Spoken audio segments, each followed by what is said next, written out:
Hello everyone, welcome to my channel. So today let's learn how to paint this beautiful flower using double stroke method. Now let's look into what are the materials that we need for making that painting. So this is a craft paper that I got from the nearby dollar stores. You can take any paper that is thick where the paper will not leak any of the paint that we are using for painting the flower. Now, we will also need a flat brush where the condition of the brush is very important. The hair of the brush should be really very soft and smooth. It should not be hard. If it is very hard, it's difficult to make the beautiful strokes. You can also have this thin brush where can make some fine details. Now let's take a glass of water to clean our brushes as and when needed, and also we'll keep a tissue for us to dry our wet brush. Now let's choose our paint. So the paint that I am using today is Montmartre. This is a very affordable brand and it is very good medium for us to do one stroke paint, and the clarity of the paint and the opaqueness of the paint is really good.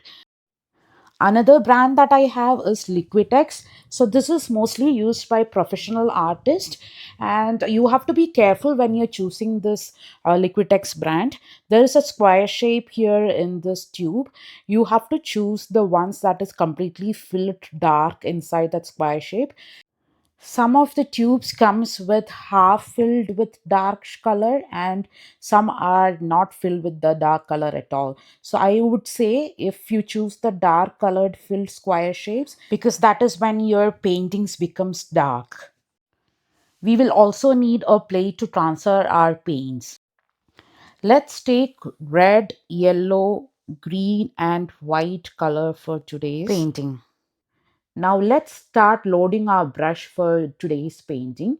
So we are using double loading method. So one corner of your brush, you are dipping it red, and the other corner of the brush, you are dipping it in the white color. So this is called as double loading method.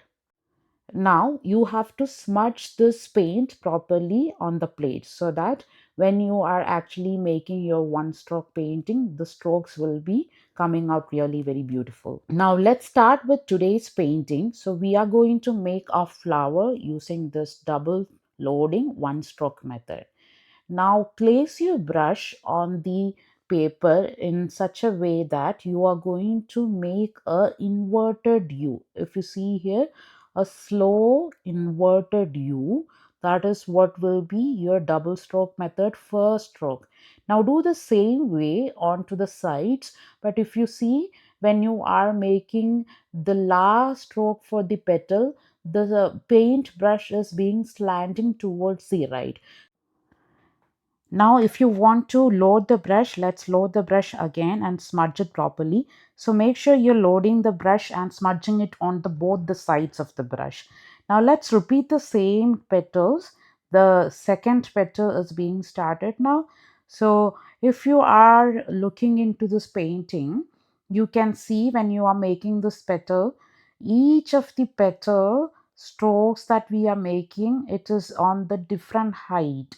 So if you see the beginning of the petal, the stroke was a little small, then it started becoming big. The third one was big.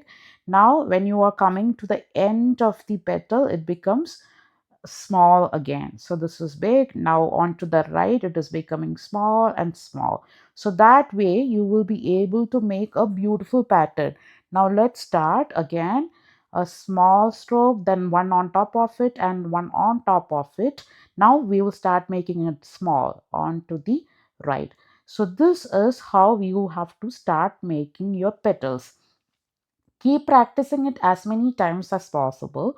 So you have understood the pattern now, right? The small one and a little more bigger, the biggest one, and then comes the small ones on the sides. So this is the best way for you to learn. Now if you want to load your brush, load it again, and let's make more strokes. So this is how we actually practice doing the one stroke method. So even now you can see that both the two colors are seen different. You are just using one brush and you are loading the same brush with two different colors and using the patterns or the one stroke method just to make these beautiful paintings. So now we are almost completed with the first layer of the petals for the flowers. Now what we have to do is use a hair dryer to dry the first layer of the paint. Once your first layer of the painting has dried, we have to start off with our second layer of the painting.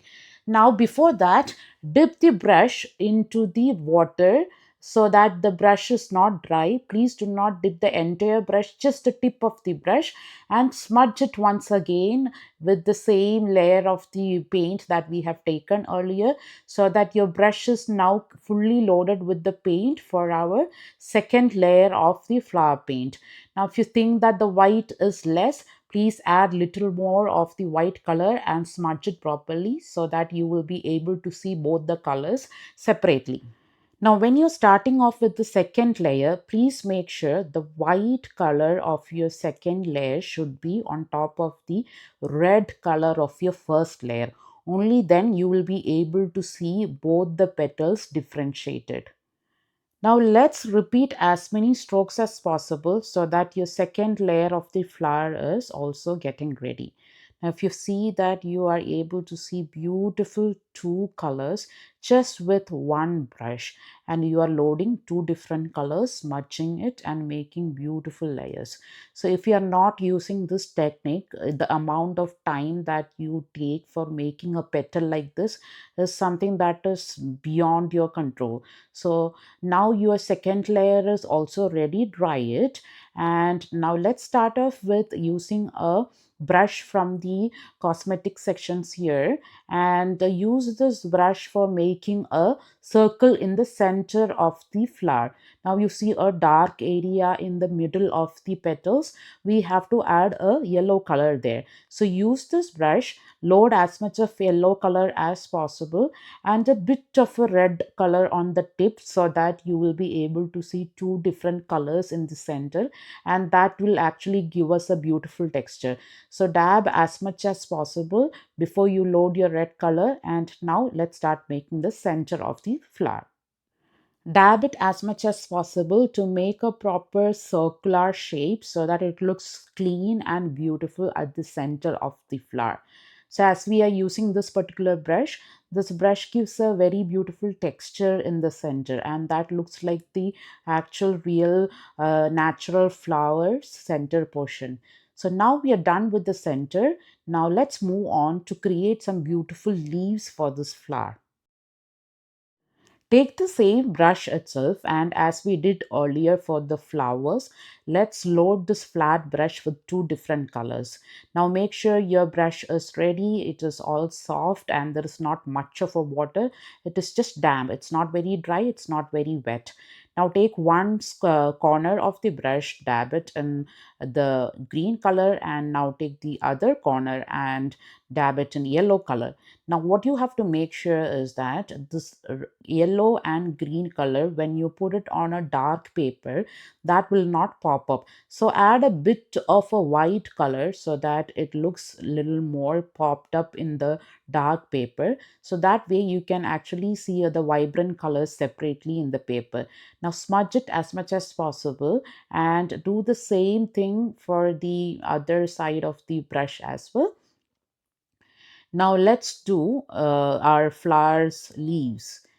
You have to take a place in this paper where it is separating two different petals. Now I'll be drawing a line here just to mark where the leaves are coming out, and once you mark that particular line, we will also do a kind of a V shape for the base of the flower. Now I'm taking the tip of the brush and putting a line so that we know from where the leaves are emerging. Now let's place a V shape. So this V shape will mark the base of the flower. One line here and the other line on the other side. So that will be the base of the leaves. So now let's start off with the leaves painting. We will be using the same technique as we used for the flower painting. So we will be making some views.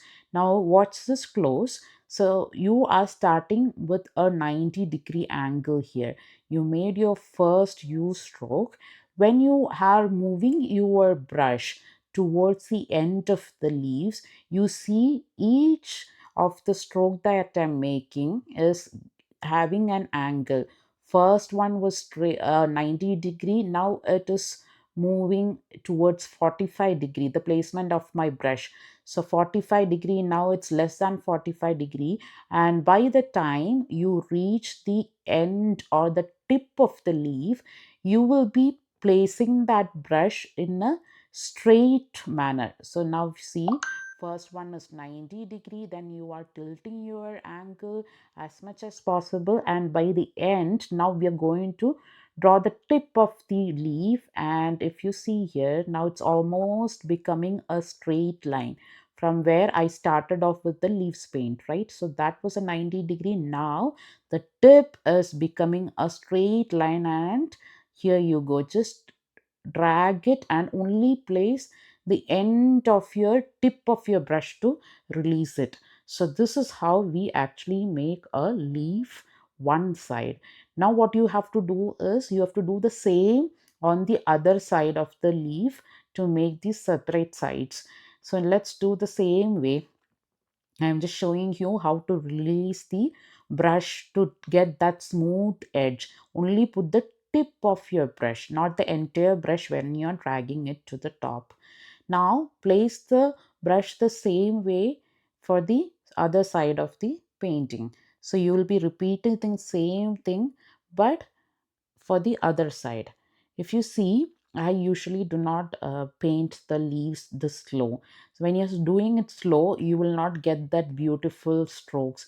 Now I'm doing it slow so that I can show it to you. That's the reason there is a bit of a gap in the middle. You can fill it with the yellow color just to take off that gaps in the middle. I can now show you like how I'll be doing the paint without taking my hands off from the paper. That is when you will be able to get that beautiful strokes without any gap. So now let's have a look into that. Now you can watch me painting the leaf without taking my hands off from the paper. Now let's take a line to show the place where the leaf is emerging. And now if you see here, I'm not taking my hands, and if you see the center portion of the leaf, there is not much of a gap. It's coming as a straight line. Now when I'm taking the other side, you see the center, there is no other gaps, right? Because when I am making my moves, I am just making sure there is no gaps. I am moving my brush in such a way that the entire leaves is getting filled with the brush.